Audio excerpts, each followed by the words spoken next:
Monsieur le directeur général, monsieur le directeur général délégué, monsieur l'ambassadeur, cher Jean-Christophe, mesdames et messieurs, bonjour et bon après-midi.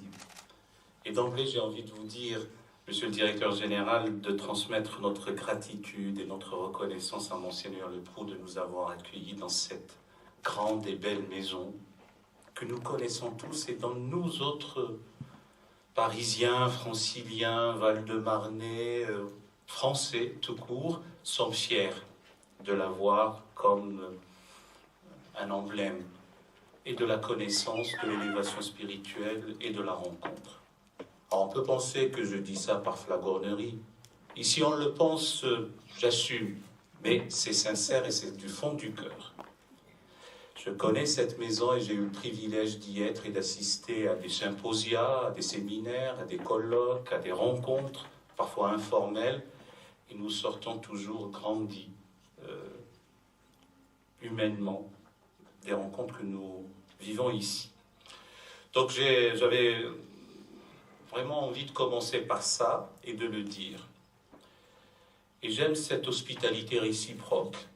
C'est la Fondation de l'Islam de France qui organise l'événement, mais elle l'organise grâce à l'accueil généreux du Collège des Bernardins. Et donc nous vous en savons gré, vraiment. Merci de vous être déplacé un jour de semaine, un mercredi et début d'après-midi, pour assister véritablement à une rencontre que j'inscrirai en réalité dans l'histoire aussi, depuis la rencontre des chrétiens de Najran, cette ville septentrionale du Yémen du temps du prophète de l'islam, jusqu'à peut-être, si je dois aller à des symboles très forts, la rencontre du pape François et du roi du Maroc, Mohamed VI. Et la nôtre, modestement, contribue à ces rencontres. Toujours pour un dialogue serein, loyal, objectif, respectueux, exigeant, et l'exigence est d'abord vis-à-vis de soi. Pour voir toujours en soi, chez soi, les manquements à la parole donnée, les manquements à la solidarité, les manquements à l'éthique, les manquements à l'amour, dont notre cher Antoine nous donnait quelques éléments tout à l'heure. C'est avant tout. Et après, entrer dans cette relation, cette ouverture à l'altérité. Et une fois qu'on aura découvert la part de mystère que recèle tout un chacun, on sera émerveillé de la rencontre, même si au début elle peut être difficile. Je dis souvent que j'ai besoin du regard de l'autre, même lorsqu'il me déplaît. Et sans dolorisme aucun, c'est peut-être même surtout lorsqu'il me déplaît, parce que c'est là où il me pousse à sonder les strates les plus archaïques de mon être. Que vais-je réagir dans une telle situation? Vais-je réagir avec violence ou est-ce que je vais aller à davantage de maîtrise? C'est ça, nous avons besoin de ça, nous ne pouvons pas rester seuls. Cette altérité est intrinsèque à la vie et à chacun. La Fondation de l'Islam de France organise des rencontres nationales sous la voûte commune de la laïcité. Sa vocation, elle est avant tout culturelle, éducative, sociale, mais elle n'oublie pas aussi la composante spirituelle, parce que lorsque deux grandes composantes de la nation s'entendent, ça contribue à apaiser les esprits, à pacifier les âmes et à contribuer au bien-être et au bien commun, au bien tout court, de cette nation, à en faire un exemple sans chauvinisme aucun pour le reste et pour le reste du monde. Je reviens sur un événement que la ville de Paris a connu le 17 septembre écoulé, et sans grandiloquence aucune, c'était un événement historique où des hiérarques religieux, des responsables de la famille abrahamique, juifs, chrétiens et musulmans, en présence d'autres personnes appartenant à d'autres obédiences, Vincent qui est quelque part ici, Vincent Ferrol-Didier, et les chercheurs de Dieu aussi avec, ont assisté non seulement à des prises de parole fortes, et aussi à des rencontre avec des académiciens, des universitaires, des chercheurs, pour investir intellectuellement ces sujets, pour que nous ne restions pas uniquement au niveau de la pétition de principe. C'est aussi comment les rendre concrètes, ces actions et ces intentions. Eh bien, la rencontre d'aujourd'hui, c'est un jalon, c'est un point dans cette volonté d'inscrire dans la réalité, d'une manière concrète, ce à quoi nous nous sommes engagés. Le second point, c'est effectivement la signature de ce mémorandum qui consacre par écrit. Ça veut dire que les signataires sont comptables, sont responsables de leur signature. Mon cher Antoine, l'idée, l'engagement pour la liberté de conscience et la liberté de religion, ça a été souligné. L'engagement aussi pour l'égale dignité des personnes humaines, quelles qu'elles soient, par-delà l'appartenance confessionnelle et autres, c'est tout aussi important pour nous. Aujourd'hui, ce que nous avons voulu faire aussi, c'est que dans ces rencontres bilatérales entre chrétiens et musulmans, et tout particulièrement catholiques et musulmans, c'est de voir l'histoire des rencontres, leur inscription dans le temps présent, les perspectives d'avenir, dire, annoncer la possibilité d'une vie construite ensemble pour honorer les engagements qui sont les nôtres.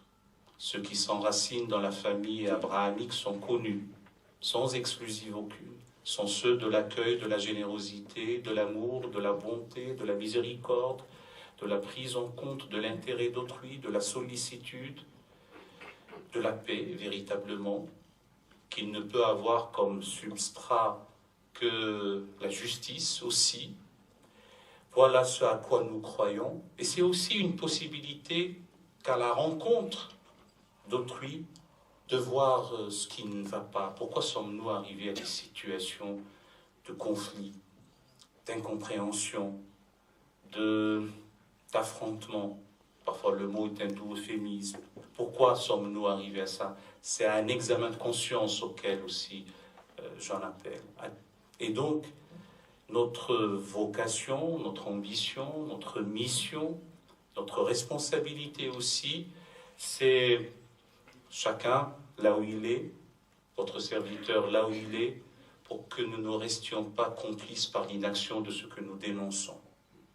Je puis vous assurer que vaille, si nous pensons sans dogmatisme aucun, parce que parfois on pense faire le bonheur d'autrui malgré lui, mais si nous pensons que nous agissons pour le bien commun, pour le bonheur des êtres humains, pour le respect de la dignité humaine, rien ne nous retiendra.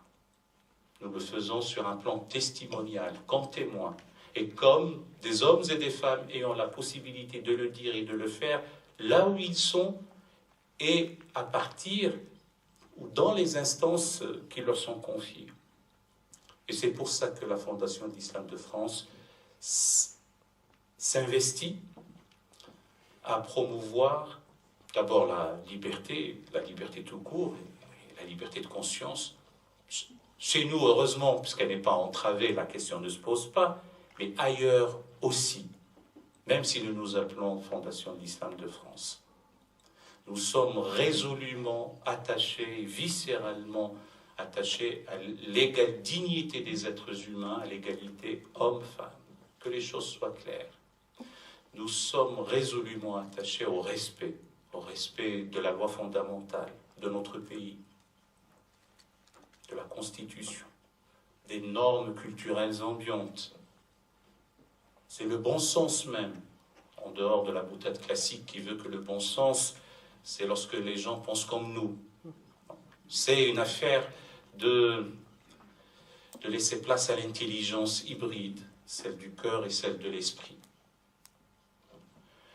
C'est pour ça que notre rencontre sera suivie. Alors je fais aussi un peu Nous n'avons pas Hélène, hélas, qui sait le faire mieux que moi. J'annonce très brièvement le programme. Nous avons 2 tables rondes. La première sera animée par notre cher Emmanuel, grand islamologue. Si nous avions parmi les jeunes musulmans, dans notre pays et ailleurs, des fins connaisseurs de la patristique, des biblistes, des hébraïsants, des historiens du christianisme, eh bien nous ne serions pas dans une logique de nous croire seuls dépositaires de la vérité, seuls détenteurs de l'unique canal salvifique. Nous aurions compris la richesse qu'il y a dans d'autres traditions sœurs. Il se trouve qu'entre le christianisme d'une manière générale et l'islam d'une manière générale, parce que ces mots ont besoin d'être cernés, précisés, et nous ne sommes pas dans un séminaire académique, nous avons de quoi concourir ensemble avec nos frères aînés dans la famille abrahamique. J'ai dit tout à l'heure sans exclusive aucune, parce qu'il ne s'agit pas là non plus de se serrer frileusement les coudes pour constituer un front uni contre les autres. Les incroyants, les athées, les agnostiques, les bouddhistes, les adeptes de telle ou telle autre tradition. On est dans le témoignage. Bien, il se trouve que la richesse des sujets communs, je pense au culte marial, je pense à la vénération qu'on a pour notre Seigneur Jésus. J'arrête là parce que je sais que l'univers du dialogue interreligieux est stratifié. On ne parle pas de la même façon quand il s'agit des questions éthiques, de la quotidienneté même, de la rencontre de tous les jours. De la même façon lorsqu'il s'agit des débats théologiques sur des points doctrinaux. Je dis souvent que le patriarche Athénagoras avait raison quand il disait « mettons les théologiens sur une île déserte, le jour où ils se mettraient d'accord, ils pourraient réinvestir le monde ». Donc a fortiori quand ils n'appartiennent pas à la même famille religieuse. Mais ça ne sous-entend pas qu'il ne faut pas aller étudier ce qui fonde la foi de l'interlocuteur frère. C'est plus que de la curiosité intellectuelle, c'est un devoir d'amitié et de respect. Il y a aussi la strate de la rencontre artistique. Lorsque nous voyons les beaux édifices architecturaux, les belles cathédrales, les beaux vitraux, les beaux motets, même pour la musique, et combien nous avons été bénis par le sinistre qui a frappé Notre-Dame, la cathédrale. Et j'ai eu l'occasion, sans vouloir amener les choses à ma petite personne, de dire que la reconstruction de Notre-Dame nous invite aussi à une reconstruction d'une cathédrale immatérielle qui est celle de la nation tout entière, où nous autres composantes musulmanes, chrétiennes et l'ensemble de nos compatriotes, eh bien, allons faire en sorte que cette cathédrale immatérielle soit très belle, reconstruite sur de bonnes bases. Puis il y a la strate de la rencontre mystique chez certains. Et Antoine nous a cité ce très beau poème du traité de l'amour d'Ibn Arabi. En réalité, d'un ouvrage intitulé « De l'interprète », c'est l'interprète des désirs ardents. Voilà, alors merci beaucoup. Donc il y a la première table ronde avec Emmanuel Pisani, et une autre table ronde, une seconde, il n'y a pas de troisième, où le père Candiar et votre serviteur auront à échanger. Ça sera Chieb qui nous interrogera.